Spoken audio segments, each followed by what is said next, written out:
Alright, welcome back to Holistic Harvest. It's the end of February, it's almost the start of March. I've got a nice new microphone, so hopefully you can hear me a bit better. I think it works.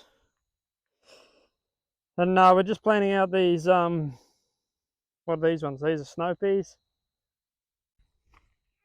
They're in the trays that we're trialling, the wind strips. And you just, from the bottom there's a hole, and you just poke it in and get the plant out, and it just comes out in a nice little cell like that. So these air prune through the bottom once they get to the bottom. But yeah, just quite surprising. They come out nice and easy, and we'll go along and plant these in this row, and I'll give you an update on how we're travelling. The last update was really hot. This update we're a lot cooler now. We're down in the 30s, 32 max. Really nice temperature. We've been having some rain. It's been going really good for growing. And yeah, we'll plant these and we'll do an update in a sec. Oh, 2 inches, weren't they, Dad? No, these peas. Oh, they're so close together, I'll just get a furrowing device.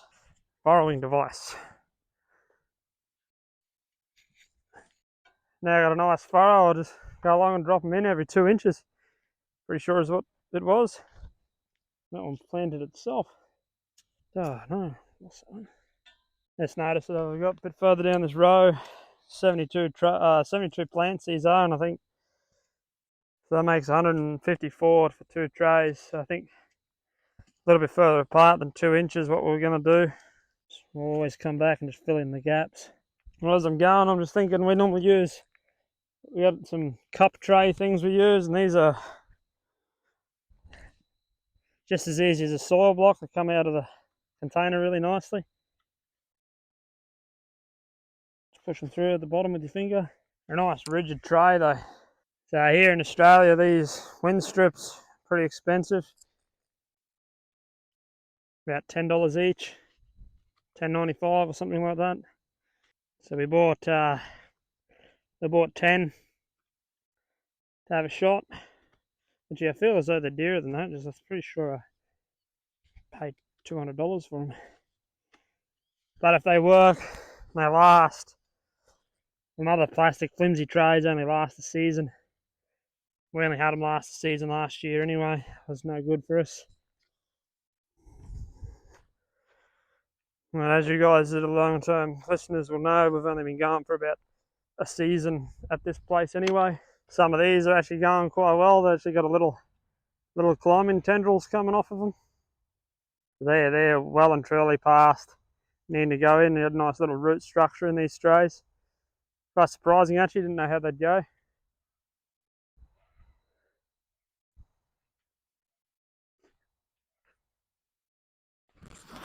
Stripey!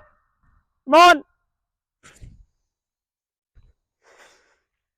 I covered the microphone up, yell at the dog. He was just barking at trucks. He thinks he can take on a truck.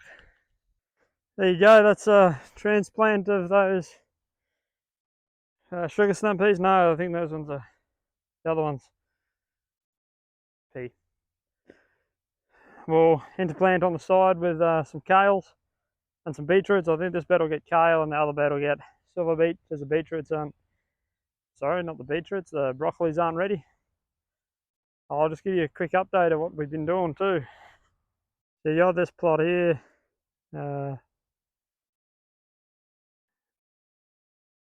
We got our cucumbers coming back after that hot weather. They're coming back and they're coming back really nice and strong. We still got zucchinis going in the foreground there, and then these 2 beds with the freshly mulched, we just did them the other day. They're pretty sure one's a beetroot and one's a shallot. So they'll be coming up. The bed we just done. This is a bed here of Asian mix. This bed right here. So it's about 4 weeks old. That's a direct sow. Looks really good. And got some more cucumber in that far bed, and then we just got our 2 lines of of herbs. We've got the basil that the bees are loving. It's going to seed, so we'll be able to just rip that off and put that in there. And we got another line there of some more.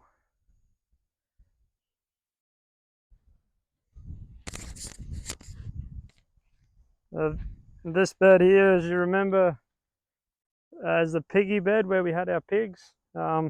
This is an Adrian Greens one, so that's what that bed down there is going to look like. This one's just really got knocked around that 38 degree heat we had. It's just coming back now. We'll be able to pick a few bags of lettuce out of it, and we got the random pumpkin that come up through there. And yeah, we got a crop of our beetroots, and we're still going with our zucchinis in this line. And then the next, where the pea net there is, we'll have the sugar snap peas. So that's pretty much that bed. So this bed here, we had tomatoes and some chilies and things in, and some really not really happy zucchinis. And this bed's just too hard, too rocky for some reason. This section's just no good compared to our other bed that's got really nice soil. So we're just taking the last of the tomatoes off this, and this is decommissioned now. So we've moved this plot down over there, and we're still working on the chicken tractor. For those of you who want some eggs, about a month's time, that'll be running. We'll have a few dozen eggs going out every week for our vegetable boxes and farmers market, and anyone who wants to come to the farm and grab some eggs. And as I'm doing this, I'm really hoping that my microphone works, so I'll have to do it again, which will be so this is the ex-garlic bed. We no longer do garlic, if you remember that. We still got a row of tomatoes in here. These are heirlooms and a bit of everything. Tommy toes, some heirlooms at the end. We got the cucumber there, and then we got a volunteer pumpkin, which I just noticed then. So they come back to life again after that hot weather. We got some carrots that are going to be ripped out, and we actually found that the carrots just don't do well in the summer. December, January, February, no carrots next year. We just wasted time and seed. Not much of a seed cost, but a lot of time in bed prep, and we got nothing out of it. We got some really nice looking bell peppers for anyone overseas. And these are capsicums, we call them in Australia. They're going really well, but as I'm looking at them, some of them are yellowing off. They might need a little bit of extra chicken poo on them. We might do that later.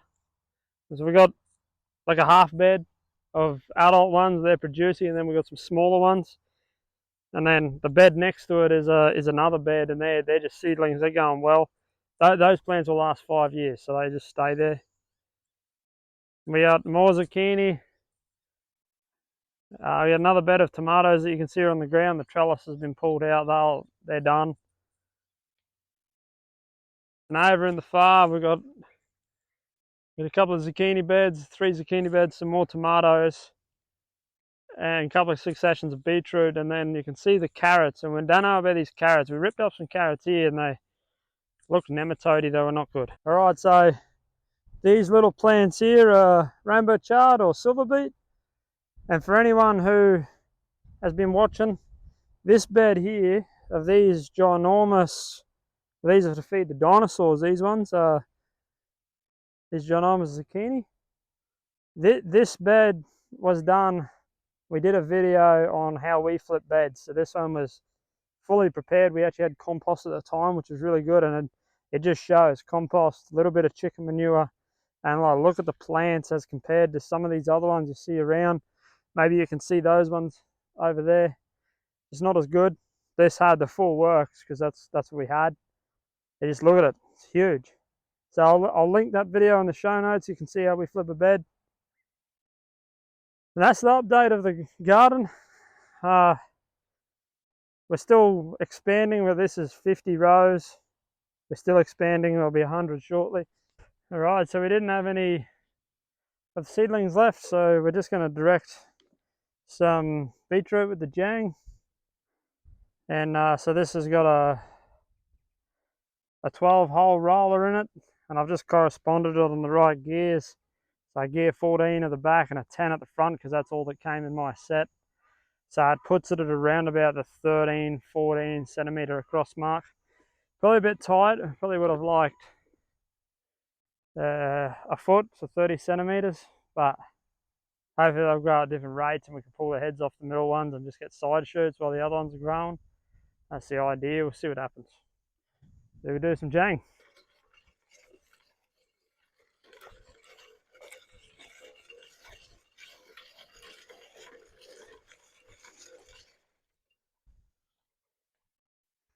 Always remember to lift your jang when you go down the other side, because the front wheel's what rolls it, what makes the seed come out. Fast as that, we are done.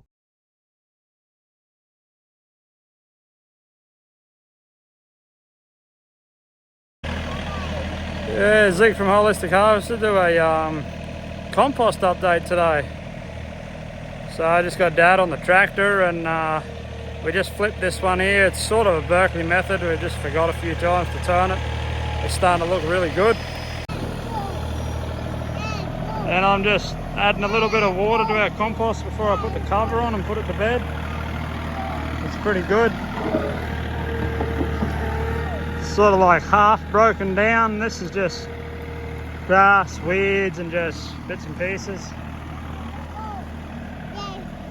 Yeah, mate. Here's our bays we just stack up as we go. Dad's just making another Berkeley pile. So we'll have two. So we try and get about a cubic metre. That's the one that seems to be the most stable for compost making. Any smaller, it just doesn't get the biology into it.